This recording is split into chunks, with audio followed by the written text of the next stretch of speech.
ಯಾದಗಿರಿ ಜಿಲ್ಲೆ ಶಹಾಪುರ ತಾಲೂಕಿನಾದ್ಯಂತ ಖಾಸಗಿ ಶಾಲೆಗಳು ಹಾಗೂ ಅನುದಾನಿತ ಖಾಸಗಿ ಶಾಲೆಗಳು ಸರ್ಕಾರದ ಪರವಾನಗಿ ವಸತಿ ಸಹಿತ ಎಂದು ನಾಮಫಲಕ ಹಾಕಿಕೊಂಡು ಅನಧಿಕೃತವಾಗಿ ವಸತಿಗಳೊಂದಿಗೆ 1ರಿಂದ 8ನೇ ತರಗತಿಯವರೆಗೆ ನಡೆಯುತ್ತಿವೆ.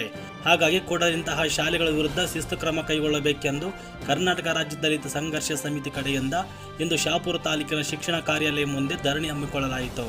ನಂತರ ತಾಲೂಕಿನ ಶಿಕ್ಷಣಾಧಿಕಾರಿಗಳಿಗೆ ಮನವಿ ಸಲ್ಲಿಸಲಾಯಿತು.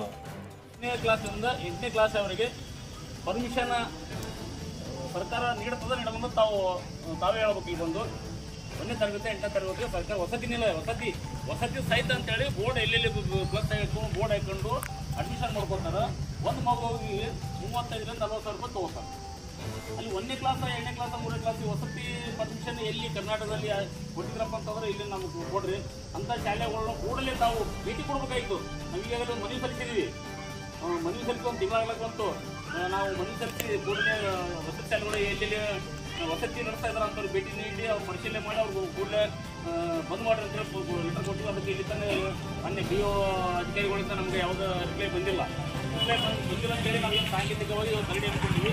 ಮತ್ತು ಇದು ಕರೆಕ್ಟ್ ಕೂಡಲೇ ಅದು ಎಲ್ಲ ವಸತಿ ಶಾಲೆಗಳ ಭೇಟಿ ನೀಡಿ ಪರಿಶೀಲನೆ ಮಾಡಿದ್ರೆ ಹೋದರೆ ನಾವು ಶಹಾಪುರದಲ್ಲಿ ದೊಡ್ಡ ಪ್ರತಿಭಟನೆ ಅನ್ಕೊಳ್ತೀವಿ. ಸಾಂಕೇತಿಕ ಪ್ರತಿಭಟನೆ ಅದು. ಯಾಕಂದ್ರೆ ನಾವು ಲೆಟರ್ ಕೊಟ್ಟು ಅಂತೇಳಿ ಒಂದು ಸಾಂಕೇತಿಕ ಮಾಡ್ಕೊತೀವಿ. ಇದು ಗೌರವವಾಗಿ ನಾವು ಯಾವ ಮಟ್ಟಕ್ಕೆ ಪ್ರತಿಭಟನೆಗಳಿತ್ತು ಅಂತ ಗೊತ್ತಾಗಿಲ್ಲ. ಏನು ಕೋಚಿಂಗ್ ನಡೆಸ್ತಾರ ಅದು ಅನಧಿಕೃತವಾಗಿ ನಡೆಸ್ತಾರೆ. ನೀವು ವಸತಿ ಅಂತೇಳಿ ಪೂರಾ ಅನಧಿಕೃತವಾಗಿ ನಾವು ಒಂದು ಲೆಟರ್ ಮಾಡಿ ನಾವು ಕೊಡಿಸಿಲ್ಲ. ಬಟ್ ಒಬ್ಬ ರಾಜ್ಯದ ನಮ್ಮ ಸಂಘದ ಅಧಿಕಾರಿಗಳು ನೀವು ಯಾವ ಶಾಲೆಗಳವ ನೀವು ಹೆಸರು ಮಾಡಿ ನಾವು ಹೋಗ್ತೀವಿ ಅಂತೇಳಿ ನಮ್ಗೆ ಗೊತ್ತಿದೆ ಯಾವ ಶಾಲೆ ಅಂತೇಳಿ CRP ಇದ್ದಾರೆ CRP ಇದ್ದಾರೆ ಆಮೇಲೆ BRP ಒಳಗಾರ ಎಲ್ಲರಿಗೆ ತಮ್ಮ 2 ಹೊಲ ಈ ಹೊಲ ಈ ಹೊಲದಲ್ಲಿ ಎಷ್ಟು ವಸತಿ ಶಾಲೆ ಯಾರಿಗೆ ಗೊತ್ತಿಲ್ಲ. ಈಗ ನಮ್ಮ CRPಗಳು ಇರ್ತಿದ್ದಾರೆ.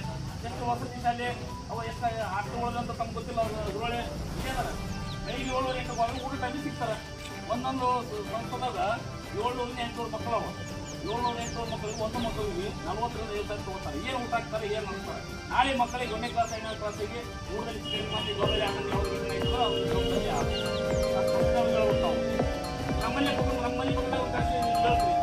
ಶಾಲೆಗೆ 700 ಮಕ್ಕಳು ಅವ. 1ನೇ ಕ್ಲಾಸಿಂದ ವಸತಿ ಶಾಲೆ ಅವ. ಜ್ಞಾನಗಂಗಾ, ಜ್ಞಾನ ಜ್ಯೋತಿ, ವಿದ್ಯಾರಣ್ಯ, ಶಾಲಾ ಸ್ಕೂಲು ಎಲ್ಲ ಸ್ಕೂಲವ್ರಿಗೆ ವಸತಿ ಸಹಿತ ಅಂತ ಸ್ಕೂಲ್ ನಡೆಸ್ತಾರೆ. ಅಲ್ಲಿ ವಸತಿ ತಾವು ಪರ್ಮಿಷನ್ ಆದೇ ತಾವು ಕೂಡಲೇ ಪರಿಶೀಲನೆ ಮಾಡಬೇಕು. ಪರಿಶೀಲನೆ ಮಾಡಿ ಅಂಥವು ಕೂಡಲೇ ಕಠಿಣ ಕ್ರಮ ಕೈಗೊಂಡು ವಸತಿ ಬಂದ್ ಮಾಡ್ತಕ್ಕಂಥ ಕೆಲಸ ತಾವು ಮಾಡಲಿಲ್ಲ ಅಂದ್ರೆ ಮುಂದೆ ನಾವು ದೊಡ್ಡ ಪ್ರತಿಭಟನೆಯಲ್ಲಿ ಹೆಂಗೊಳ್ತೀವಿ ತಾವು ಬಂದಿದ್ದೀವಿ. ಅದಕ್ಕೆ ಸಾಂಕೇತಿಕವಾಗಿ ನಾವು ಯಾವುದೇ ಲೆಟರ್ ಕೊಟ್ಟರೆ ಕೂಡಲೇ ರಿಪ್ಲೈ ಮಾಡಿರಿ.